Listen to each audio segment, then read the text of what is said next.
हरियाणा में कांग्रेस की हार के बाद एक तरफ प्रधानमंत्री मोदी ने राहुल गांधी और कांग्रेस पर जोरदार चढ़ाई शुरू की, तो साथ ही कांग्रेस अब अपने इंडिया गठबंधन में ही घिरने लगी है।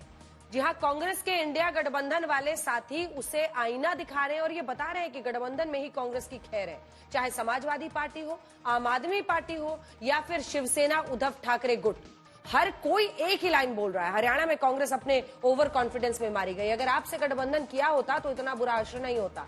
और तो और शिवसेना के मुखपत्र सामना में तो कांग्रेस के लिए लिखा है कि जीत को हार में बदलना कोई कांग्रेस से सीखे। हुड्डा ने कांग्रेस की नैया डुबो दी और इस तरह से लोकसभा चुनावों के बाद एक बार फिर से सियासत बदली है, क्योंकि आगे महाराष्ट्र और झारखंड, फिर दिल्ली में चुनाव है। Special report.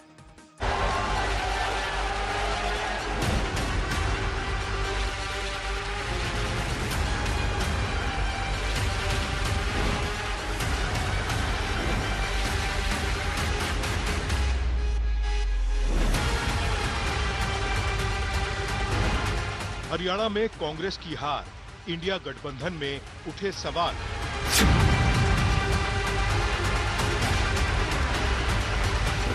क्या गठबंधन के बिना कांग्रेस का गुजारा नहीं चलने वाला?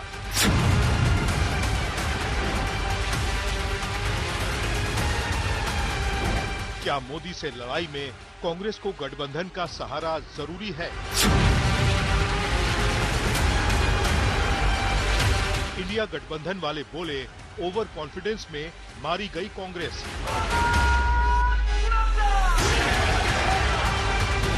हरियाणा में हार के बाद क्या बैकफुट पर आएगी कांग्रेस? लोकसभा चुनावों के बाद पूरे 125 दिन तक जो राहुल गांधी ने देश में एक माहौल बनाया, संविधान, किसान, जवान और नौजवान का मुद्दा उछाल कर मोदी सरकार को एक चक्रव्यूह से घेरने की कोशिश की। अब सवाल ये है कि क्या उस चक्रव्यूह में राहुल गांधी खुद फंस चुके हैं?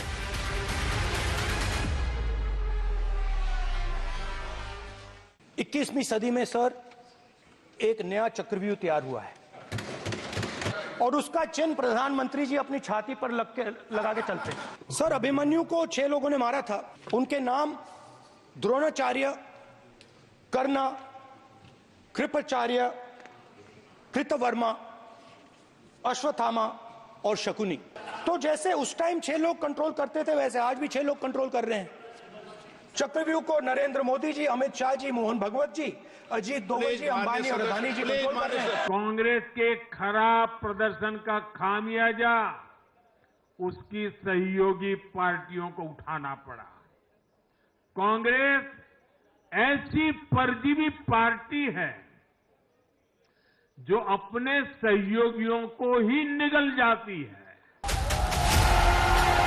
लोकसभा की लड़ाई के बाद राहुल गांधी सियासत के कुरुक्षेत्र में मोदी से लड़ने के लिए अकेले मैदान में उतरे, लेकिन बीजेपी ने जो बिसात हरियाणा में बिछाई उसे राहुल गांधी की सेना भेद नहीं पाई। अब लोकसभा चुनावों के बाद राहुल गांधी की पहली हार उनके इंडिया गठबंधन के साथी न सिर्फ उन्हें चिढ़ा रहे हैं, बल्कि ये भी बता रहे हैं कि कांग्रेस के अंदर अभी वो ताकत और दमखम नहीं है जो वो मोदी से सीधे मुकाबला कर सकें। उन्हें सहारा लेना ही पड़ेगा। ये समझना जरूरी है कि यहाँ पर हम अपनी पर्सनल महत्वाकांक्षाएं आगे रखकर कहीं ना कहीं हम अपनी फाइट को अगर कमजोर करेंगे, ये सही दशा नहीं होगी। और मैं फिर से दोहराऊंगी कि हरियाणा ने एक बड़ा संदेश भेजा है, सभी को भेजा है, और हम अलायंस का धर्म जो होता है और अलायंस को कैसे और मजबूत करें, एक दूसरे के हाथ मजबूत करें, इसकी कोशिश आने वाले चुनाव में, चाहे महाराष्ट्र हो, झारखंड हो या दिल्ली हो, उस पर ध्यान रखेंगे। कमोवेश हरियाणा के चुनाव ने एक चीज दिखाई कि अति आत्मविश्वास किसी भी चुनाव के लिए हानिकारक होता है। जब ये चुनाव की घोषणा हुई, उस बीच लगभग समाजवादी पार्टी ने कांग्रेस के शीर्ष नेतृत्व से बात करी और हमारा भी गठबंधन, वहाँ पे गठबंधन क्योंकि पैन इंडिया है, इंडिया अलायंस में, तो हम चाहते थे हम वहाँ भी चुनाव लड़े, लेकिन कुछ बात नहीं बनी या कांग्रेस वालों को लगा कि वहाँ पे हमारा जनाधार नहीं है। चुनाव से सबसे बड़ी सबक यही है कि ओवर कॉन्फिडेंस मत करना। कभी भी किसी भी चुनाव को हल्के में नहीं लेना चाहिए। हर चुनाव कठिन होता है, हर चुनाव में हर सीट कठिन होती है।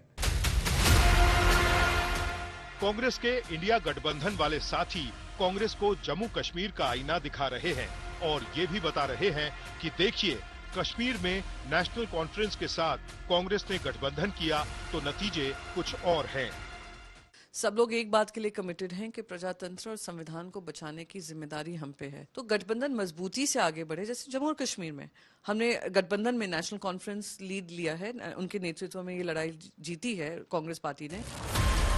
अब जो नारा बीजेपी हिंदू वोटरों को एकजुट होने के लिए दे रही है, बटेंगे तो कटेंगे, अब वो नारा इंडिया गठबंधन वाले भी दे रहे हैं, बटेंगे तो हारेंगे। जहाँ पे इतना एंटी इनकम्बेंसी था, जहाँ पे एक आक्रोश था भारतीय जनता पार्टी के खिलाफ, एक माहौल ऐसा था जहाँ जनता उनसे त्रस्त थी, उसको हम कांग्रेस पार्टी क्यों कन्वर्ट नहीं कर पाई, क्यों अलायंसेस बनते बनते रह गए, ये सब एक विचार करने का विषय। और अगर आप देखेंगे आम आदमी पार्टी जिन जिन सीटों पे लड़ी, उन्होंने चोट पहुंचाई है तो कांग्रेस पार्टी को ही पहुंचाई है। दिल्ली से जितेंद्र बहादुर सिंह के साथ आज तक ब्यूरो। हरियाणा में हार के बाद इंडिया गठबंधन से कांग्रेस के सामने दो मोर्चे खुले हैं। एक है आम आदमी पार्टी का मोर्चा, जो ये कह रही है कि अगर हरियाणा में कांग्रेस ने गठबंधन किया होता, इसमें कांग्रेस का ही फायदा होता, लेकिन कांग्रेस ने गठबंधन ना करके अपना नुकसान किया। दूसरा मोर्चा खुला है महाराष्ट्र का, जहां चुनाव होने वाले हैं। यहां शिवसेना उद्धव ठाकरे गुट ने कांग्रेस पर जोरदार हमला बोला। एक तरफ तो उद्धव गुट कह रहा है कि कांग्रेस को केजरीवाल के साथ गठबंधन करना चाहिए था, दूसरी तरफ उद्धव गुट कह रहा है कि कांग्रेस की लीडरशिप में दम है ही नहीं, जिसकी वजह से कांग्रेस ने पकी पकाई जीत बीजेपी को दे दी।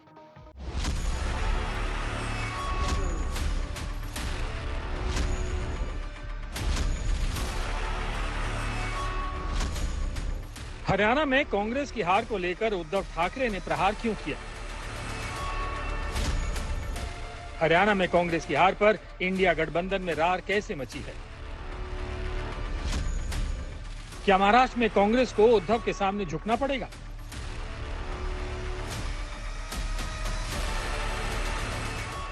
हरियाणा में कांग्रेस को ताजा हार मिली है और अगले महीने महाराष्ट्र में विधानसभा चुनाव होने वाले हैं।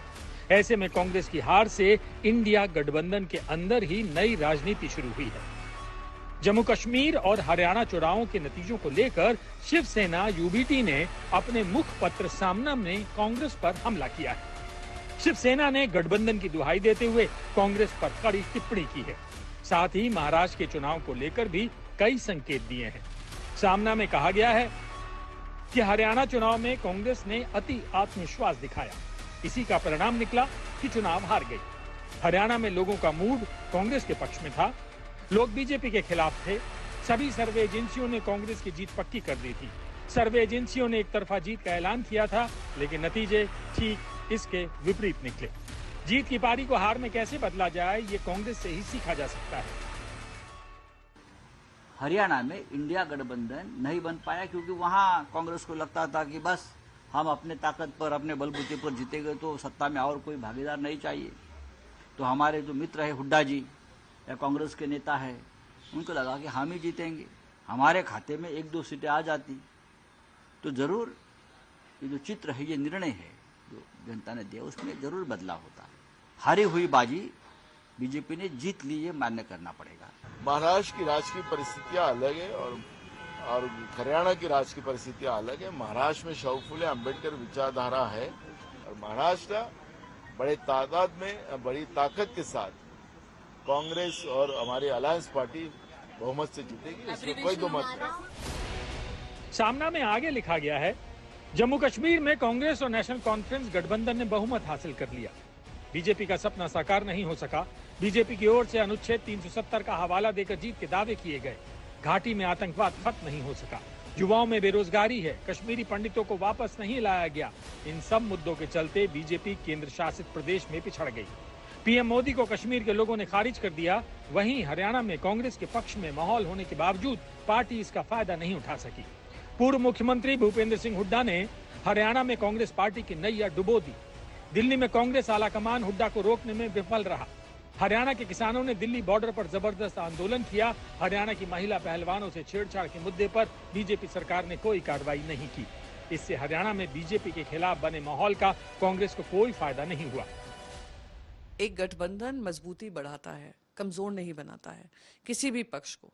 और जो एक कॉन्फिडेंस जो दिख रहा था कि वहां पे आम आदमी पार्टी ने जो टिकट्स की मांग की थी, समाजवादी पार्टी ने कही थी, उन्होंने कहा था, कांग्रेस ने ये विश्वास जताया था कि वो अपने आप अपने बलबूते पे मैनेज कर लेंगे, पर अगर क्योंकि ऐसा नतीजा आया है तो वो नहीं कर पाए हैं।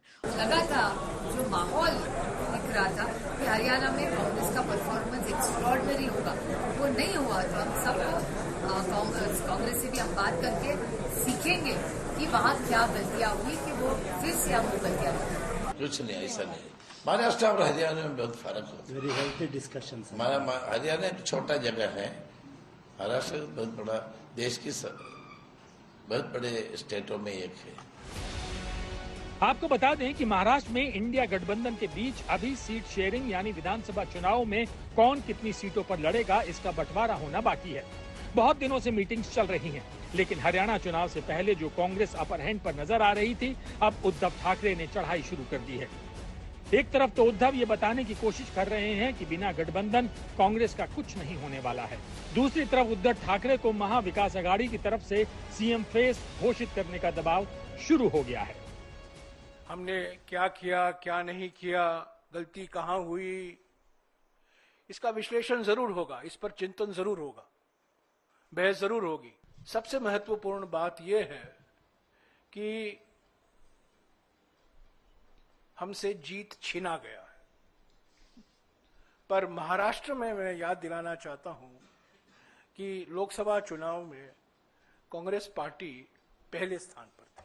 गठबंधन का एक धर्म होता है, जो हमारे आपस की बात होती है, हम एक दूसरे से बोलते हैं, मीडिया के द्वारा हम नहीं बोलते। आज तक ब्यूरो। उद्धव ठाकरे की पार्टी बार बार एक बात कह रही है, अगर हरियाणा में कांग्रेस और आम आदमी पार्टी मिलकर लड़ते तो शायद ये नतीजे देखने को ना मिलते। आम आदमी पार्टी भी कह रही है, अगर हरियाणा में कांग्रेस उनके साथ गठबंधन कर लेती तो फायदा उन्हीं का होता। तो आइए देखते हैं इसमें सच्चाई कितनी है। क्या वाकई कांग्रेस हरियाणा में ओवर कॉन्फिडेंस से हारी? क्या हरियाणा में कांग्रेस और आप का गठबंधन होता तो जीत मिलती? देखिए, मुझे लगता है ये गलत होगा कहना कि हमने किसी की हार सुनिश्चित की है। हम एक राजनीतिक दल है और कंटेस्ट करना हमारा डेमोक्रेटिक राइट है, और हमने भरपूर प्रयास किया कि ये अलायंस हो जाए। पर कांग्रेस को लगा कि जिस सपा ने उनको लोकसभा में 17 सीटें दी, जब कांग्रेस की उत्तर प्रदेश में केवल 2 ही सीटें थी 2022 के चुनाव के बाद, या फिर दिल्ली में जिस आम आदमी पार्टी ने उनको 3 सीटें दी, उनसे गठबंधन करना कांग्रेस को मंजूर नहीं था।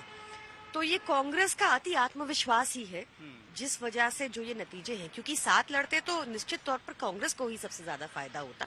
देखिए, मैं इस पर टिप्पणी करके किसी भी बात को आगे नहीं बढ़ाना चाहती हूँ, लेकिन मैं ये जरूर याद दिलाना चाहती हूँ कि ये इंडिया गठबंधन की मजबूती, इंडिया गठबंधन की ताकत थी कि नरेंद्र मोदी आज गठबंधन की सरकार चला रहे हैं।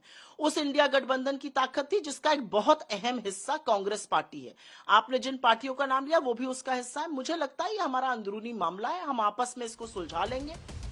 हरियाणा में कांग्रेस की हार के बाद सवाल ये उठा है कि अगर आम आदमी पार्टी के साथ गठबंधन किया होता तो शायद नतीजे बदल सकते थे। अब सवाल ये भी है कि क्या कांग्रेस इस कैलकुलेशन को नहीं समझ पाई? आइए समझते हैं, क्या वाकई आपने कांग्रेस को हरियाणा में डेंट मारा? हरियाणा की आसंद सीट पर कांग्रेस उम्मीदवार की 2306 वोट से हार हुई, जबकि आम आदमी पार्टी के उम्मीदवार को 4290 वोट मिले। इसी तरह उचाना कला जैसी वीवीआईपी सीट पर सिर्फ 32 वोट से कांग्रेस कैंडिडेट के हाथ से जीत फिसल गई, जबकि यहां केजरीवाल की पार्टी को 2495 वोट मिले। डबवाली सीट पर 610 वोट से कांग्रेस हार गई और आम आदमी पार्टी के उम्मीदवार को 6606 वोट मिले, और रनिया सीट पर कांग्रेस की हार का अंतर 4191 वोट का रहा और केजरीवाल के कैंडिडेट को 4697 वोट मिले। ये तो वो 4 सीट थी जहां खुद अरविंद केजरीवाल ही प्रचार करने गए थे, जबकि हरियाणा की पुंडरी सीट पर कांग्रेस के उम्मीदवार को 2197 वोट से हार मिली। आम आदमी पार्टी के उम्मीदवार को 2571 वोट मिले, यानी जितने वोट से कांग्रेस हारी उससे ज्यादा वोट आपको मिले। इसीलिए केजरीवाल की पार्टी कहती है कि अगर कांग्रेस अपने साथियों का महत्व समझती तो यूं हार हरियाणा में नहीं होती। भाई आपने लोकसभा के चुनाव में गठबंधन किया, आपको मिले 47% वोट इंडिया गठबंधन को, उसी हरियाणा में 47% वोट। आपने विधानसभा के चुनाव में मुख्यमंत्री तो कांग्रेस का बनना था, सरकार कांग्रेस की बननी थी, हम लोग कह रहे थे गठबंधन कर लो, गठबंधन कर लो, गठबंधन कर लो, गठबंधन नहीं किया। अब इसके बारे में कांग्रेस पार्टी से पूछिए, उन्होंने क्यों नहीं किया। अब उनके बहुत सारे बयान उनके नेताओं के सोशल मीडिया पे वायरल हो रहे हैं, हमको कुछ समझते ही नहीं थे, तो अब आप उनसे पूछिए इस बारे में। महाराष्ट्र में अगले महीने चुनाव है तो दिल्ली में अगले साल फरवरी में चुनाव हैं। अब इंडिया गठबंधन में नई सियासत शुरू हो गई है। आज तक ब्यूरो।